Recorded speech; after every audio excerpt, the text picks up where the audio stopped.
Hello दोस्तों, राधे राधे। आप सभी का आपके अपने YouTube चैनल बीएल सर एवं सृष्टि क्लासेज के इस ऑनलाइन प्लेटफॉर्म पर हार्दिक स्वागत और अभिनंदन। साथियों, आज के इस वीडियो के माध्यम से अपन बात करने वाले हैं राजस्थान की जितनी भी भर्ती परीक्षाएं हैं जो हो चुकी है या होने वाली है या जिनका रिजल्ट आ चुका है या फिर एग्जाम से डेट निर्धारित है, उन सब भर्तियों के ऊपर अपन विस्तार से इस वीडियो के माध्यम से चर्चा करने वाले। जैसा आपने थंबनेल में देखा है कि मैंने लिखा है कि राजस्थान की भर्ती परीक्षाओं पर रोक है। राजस्थान में आगामी 3 महीने के लिए भर्ती परीक्षाएं हैं, चाहे उसका किसी भी प्रकार का आदेश आना हो, चाहे नियुक्ति का आदेश आना हो, चाहे भर्ती का रिजल्ट आना हो, चाहे परीक्षा होनी हो और आगामी कोई परीक्षा होनी है या विज्ञप्ति आनी है, उन सब पर क्या प्रभाव रहने वाला है, वो किस प्रकार से प्रभावित होने वाली है, इन सब के ऊपर अपन विस्तृत रूप से चर्चा करने वाले। सेशन को पहली बार अटेंड करने वाले साथी इस चैनल को एक सब्सक्राइब करके जाइए, जिससे आपको कोई भी भर्ती परीक्षा है उसकी ऑथेंटिक जानकारी मिल सके कि इस भर्ती प्रक्रिया में क्या गुजर रही है। इन सब के लिए इस चैनल को सब्सक्राइब कर लीजिए। आज के इस वीडियो के माध्यम से अपन बात करेंगे कि आगामी 3 माह के लिए राजस्थान में भर्ती परीक्षाएं ऐसे मान लो रुक सी जाएगी। सभी भर्तियां रुकेगी क्या, कौन कौन सी रुकेगी, कौन सी जारी रह सकती है, आचार संहिता लागू होगी कब होगी और चतुर्श्रेणी भर्ती पर क्या प्रभाव पड़ने वाला है, अध्यापक ग्रेड लेवल 1 लेवल 2, होने वाली नई रीट भर्ती परीक्षा, सेकंड ग्रेड हो चाहे फर्स्ट ग्रेड हो, सभी एग्जाम क्या नहीं होंगे आगे, सीईटी का क्या होगा, लैब असिस्टेंट का जिनका कल रिजल्ट आया, स्टेनोग्राफर का जिनका रिजल्ट आया, अन्य सभी भर्तियों की चर्चा अपन इस वीडियो के माध्यम से करेंगे। सबसे पहले तो मैं आपको बता दूं कि राजस्थान में आगामी 3 माह के लिए, लगभग आगामी 3 माह के लिए, 3 माह के लिए क्या लगने वाली है, आचार संहिता लगने वाली है। क्या लगने वाली है साथियों, आचार संहिता लगने वाली है। आचार संहिता क्यों लगेगी, क्योंकि राजस्थान में पंचायती राज चुनाव होने वाले हैं। कौन से पंचायती राज चुनाव, जिसमें सरपंच, प्रधान और नगर परिषद के चुनाव होने वाले, जिला प्रमुख, इसके साथ में नगरीय निकायों के चुनाव होने, नगरीय निकाय के क्या होंगे, चुनाव होंगे। अपन जानते हैं कि भर्ती परीक्षाएं डिले हो जाए, रिजल्ट डिले हो सकते हैं, नियुक्तियां धीरे हो सकती है, लेकिन एक ही काम राजस्थान में समय पर होता है, वो होता है नेताओं को चुनने का काम। वो सबसे पहले होना चाहिए, उसके बाद में नेताजी चुनकर चले जाते हैं, उसके बाद में जनता पर क्या बीत रही है, जनता किस तरह से गुजर रही है, उन्हें कोई प्रभाव नहीं पड़ता। उनके जेब से न तो 1 रुपया लगता, उनको फिर भी जनता के लिए निर्णय लेने में पता नहीं क्या हो जाता है। राजस्थान में ऐसे ही हाल बने हुए हैं, ना मुख्यमंत्री जी कोई निर्णय कर पा रहे हैं, ना कानून मंत्री कोई निर्णय कर पा रहे हैं, ना कोई विधि राय दे पा रहा है, हो क्या रहा है समझ में नहीं आ रहा। लेकिन इसी बीच 3 माह के लिए राजस्थान में भर्ती परीक्षाएं रुक जाएगी। आज के अखबार में आया कि 19 अगस्त को हो सकते हैं निकाय चुनाव की घोषणा, इसी के साथ में लग जाएगी आचार संहिता। संभावना यही है कि 19 अगस्त, 19 को नहीं लगी तो 1-2 दिन और लग जाएगी। आचार संहिता में अटकेगी 34,000 भर्तियां। नियुक्ति के लिए आयोग को लेनी होगी अनुमति। अनुमति लेने का मतलब है कि राजस्थान में 1 महीने तक तो पत्र नहीं लिखा जाता। राजस्थान कर्मचारी चयन बोर्ड के तो ये हालात है कि 1 महीने तो वो कुछ भी नहीं करता, फिर वो पत्र लिखेगा, फिर वो पत्र जाएगा, फिर वापस आएगा, इतने में 3 महीने का काम कंप्लीट। मतलब युवाओं को केवल क्या बना रखा है, वोट देने का साधन बना रखा है कि आप केवल वोट दे दो, बाकी चिंताएं आपके हम करने वाले है ही नहीं। अब मैं आपसे एक ही उम्मीद करता हूं कि कोई भी नेता है ना, तो आप 21-22 लाख लोगों उन्हें मुंह तोड़ जवाब दो, मुंह तोड़ सीधा जवाब दो कि हम भी आपके पास आए थे कोई काम करवाने के लिए, हमारी भी कुछ मांगे होती है। जब हम हमारी मांगे मनवाने की कोशिश करते हैं तो आप हम पे लाठी चार्ज कर देते हो, हमारे ऊपर केस दायर कर देते हो, ये सब कर देते हो। ये काम तो चलते रहते हैं, तो कोशिश करिएगा कि इनके ऊपर की सही समय पर काम हो जाए। परिचालक भर्ती 500 पदों की भर्ती का अंतिम परिणाम जारी हो चुका है, लेकिन अभी तक नियुक्ति नहीं मिली। अगर जल्द नियुक्तियां नहीं मिली तो मामला अटकेगा। वाहन चालक भर्ती में भी ट्रेड टेस्ट चल रहा है, तो ये भर्ती अटकेगी 2756। चतुर्श्रेणी भर्ती में एक शिक्षा विभाग और चिकित्सा विभाग को छोड़ दे तो सारे विभाग इतने कितने नालायक हो रखे हैं कि उनको पता ही नहीं चल रहा कि क्या हो रहा है। करना क्या होता है भाई, आपको एक नियुक्ति आदेश निकालना है, जोर थोड़ी आ रहा है आपको। जब शिक्षा विभाग, चिकित्सा विभाग, बड़े बड़े विभाग जारी कर चुके तो आपको जोर थोड़ी आ रहा है। आप फिर से डॉक्यूमेंट वेरिफिकेशन करवा रहे हो। अरे वही डॉक्यूमेंट है जो पहले करवा दिया हो, फिर पहले ले लेते कि अलग अलग विभाग बांट दो और हम डॉक्यूमेंट वेरिफिकेशन करवाएंगे। पता नहीं इसके नाम पे आगामी दिसंबर लेके चले जाएंगे, इतने में नियुक्ति हो जाती। आरसीडीएफसी अध्यापक भर्ती परीक्षा 9756, 4 महीने एग्जाम को, रिजल्ट को आए हुए हो गया, एग्जाम हुए 8 महीने हो गए और आपसे अभी तक डॉक्यूमेंट वेरिफिकेशन का शेड्यूल जारी नहीं हो पाया। और आपके चुनावों के जो रिजल्ट है वो 5वें या 6वें दिन चाहिए। जो भर्ती परीक्षा दिसंबर में आयोजित की गई थी उसकी अगस्त माह तक आपका डॉक्यूमेंट वेरिफिकेशन का शेड्यूल जारी नहीं हो पाया, तो इसकी नियुक्ति कब तक दे पाओगी? तो ये सारी की सारी पीटीआई भर्ती है। तो इसमें मिला है निकाय और पंचायत चुनाव की जिस दिन घोषणा होगी उसी दिन से आचार संहिता प्रभावी हो जाएगी। जो 3 माह रहेगी इस अवधि में भर्तियां नियुक्ति नहीं हो सकेगी और नई भर्तियां नहीं निकल सकेगी। निर्वाचन आयोग से अनुमति लेकर ही नियुक्ति भर्तियां, जो भर्तियां नियुक्ति तक पहुंच चुकी है, आचार संहिता लागू होने से पहले नियुक्ति आदेश जारी करा दे, इससे राहत मिलेगी, वरना 3 माह इंतजार करना पड़ेगा। अनुमान किसान अध्यक्ष बेरोजगार यूनियन। तो अब मेरी क्या सिस्टम है, मैं अपने ऊपर, उससे पहले मैं आप लोगों को बता दूं, आप लोग यदि सीईटी की तैयारी कर रहे हो तो सीईटी 2026 के लिए अपना एक बैच चल रहा है, निःशुल्क जीके बैच, जो अपना इस YouTube के ऊपर निःशुल्क है। इसकी क्लास दोपहर आपको 1:15 पर डेली मिलती है। राजस्थान भूगोल अभी चल रहा है। ये हर सीईटी, वीडियो, पटवा, रीड, फर्स्ट ग्रेड, सेकंड ग्रेड सबके लिए समान रूप से उपयोगी। आप इन क्लासों को फॉलो करते रहोगे तो आपको सीईटी के लिए टेंशन लेने की आवश्यकता नहीं है। बाकी आपका शानदार जानदार जीके हो जाएगा। ये मेरे को एक्स्ट्रा न्यूज देनी थी। उसके साथ में आप इन पीडीएफ वगैरह प्राप्त करना चाहते हो, इन नोट्सों को, या कोई भी विशेष बात की कोई पीडीएफ है, ज्वाइनिंग का आदेश है, वो सारे पाने के लिए आप अपने टेलीग्राम चैनल को भी ज्वाइन कर सकते हो। बीएल सर सृष्टि ऑनलाइन कोचिंग क्लासेस का टेलीग्राम चैनल है, जिसकी लिंक आपको इस वीडियो के डिस्क्रिप्शन में मिल जाएगी, वहां से जाकर इसे जरूर ज्वाइन कर लीजिए।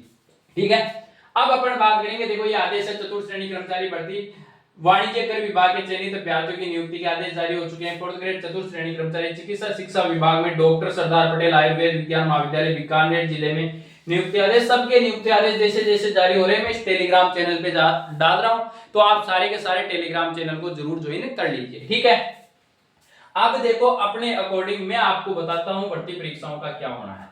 देखो राजस्थान में भर्ती परीक्षाएं कराने वाले संस्थान 2 है, एक आरपीएससी है और एक राजस्थान कर्मचारी चयन बोर्ड है।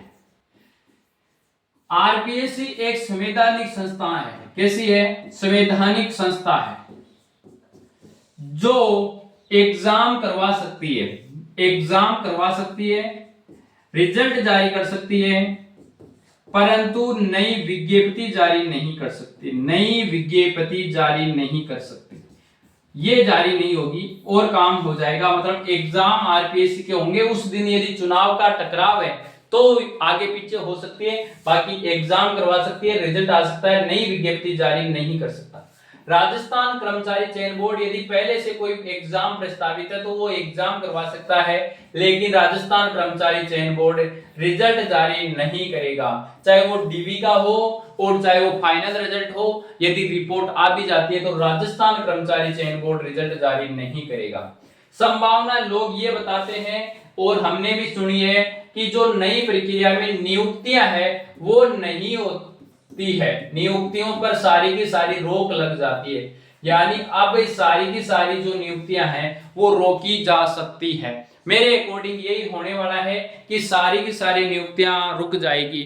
और जहां तक मुझे लगता है राजस्थान कर्मचारी चयन बोर्ड कुछ एग्जाम को भी पोस्टपोन करेगा, कुछ एग्जाम को भी राजस्थान कर्मचारी चयन बोर्ड है वो आगे पीछे करने वाला है। ये काम राजस्थान कर्मचारी चयन बोर्ड तो करेगा। आरपीएससी ने तो पत्र लिख के चुनाव आयोग से पहले ही मांग लिया है कि हमें जो एसआई की एग्जाम है उन पे कोई प्रभाव नहीं पड़ेगा।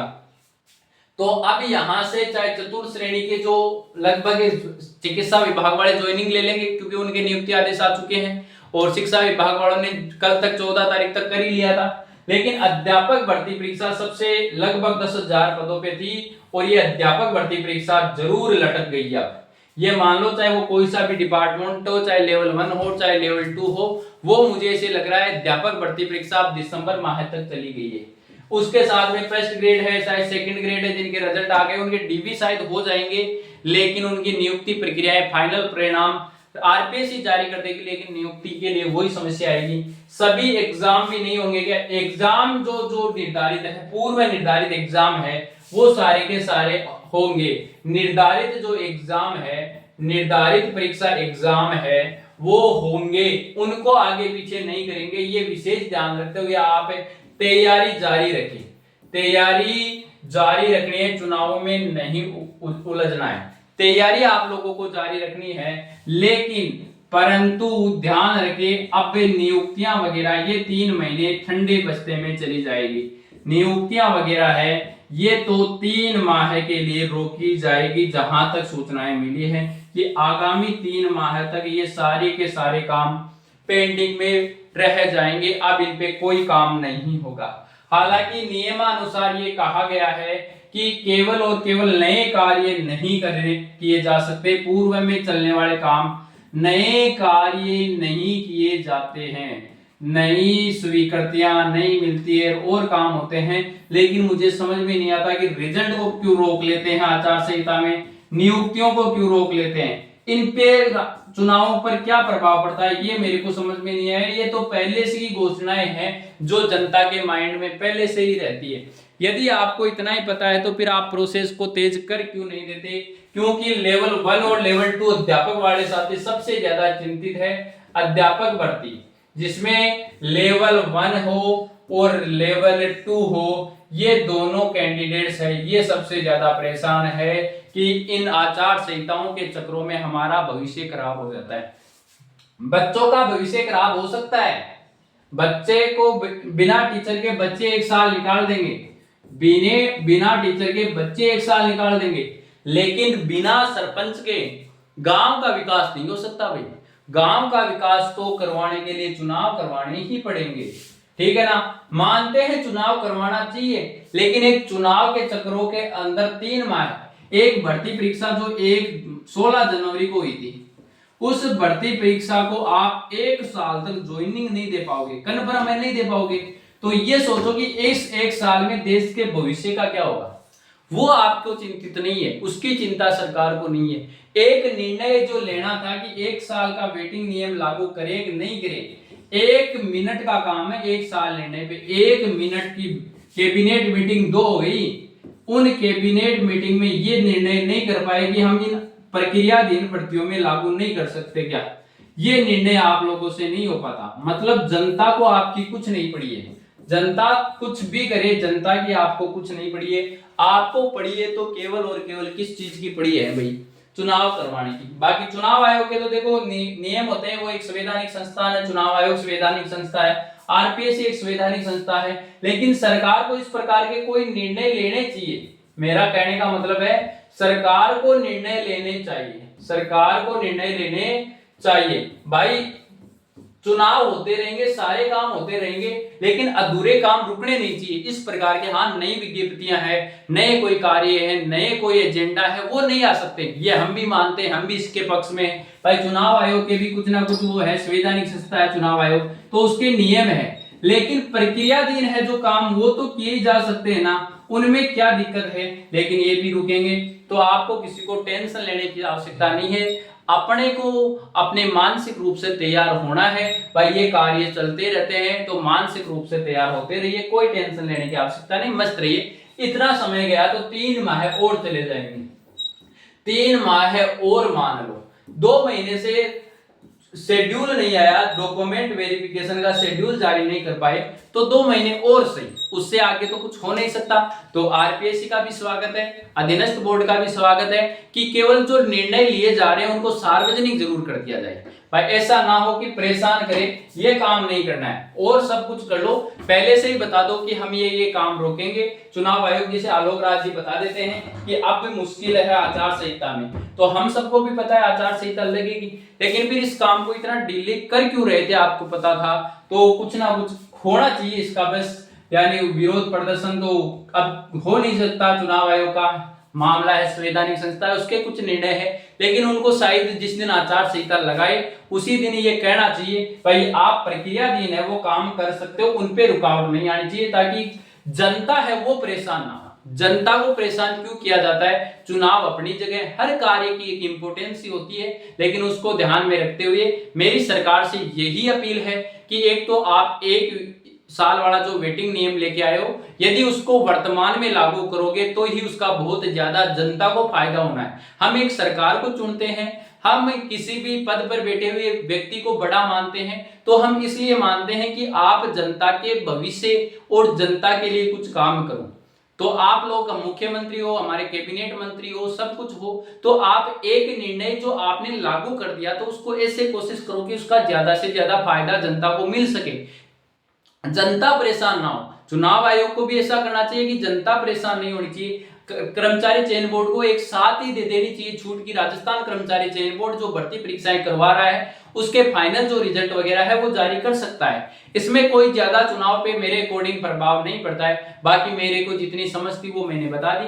ये इसमें किसी भी प्रकार की कोई त्रुटि है तो उसके लिए क्षमा प्रार्थी रहेंगे सरकार से भी और सभी से भी। बाकी आवाज बुलंद करना हमारा अधिकार है जिसको हम करते रहना चाहेंगे। ठीक है, तो मेरे अकॉर्डिंग ये सारे के सारे काम रुक जाएंगे, सारी भर्तियां इससे प्रभावित होगी और चुनाव होंगे। ठीक है, तो आप लोगों को लेकिन मैं एक ही बात कहूंगा, हमेशा हर चीज को पॉजिटिविटी से लीजिए। जिनका नहीं हुई है नियुक्ति हो जाएगी। रिजल्ट आ चुका है तो 2 महीने 3 महीने 4 महीने बाद में सरकार अपने को नियुक्ति जरूर देगी। ठीक है, तो आप लोग टेंशन नहीं लिए, बिना टेंशन के अपना कार्य करते रहिए।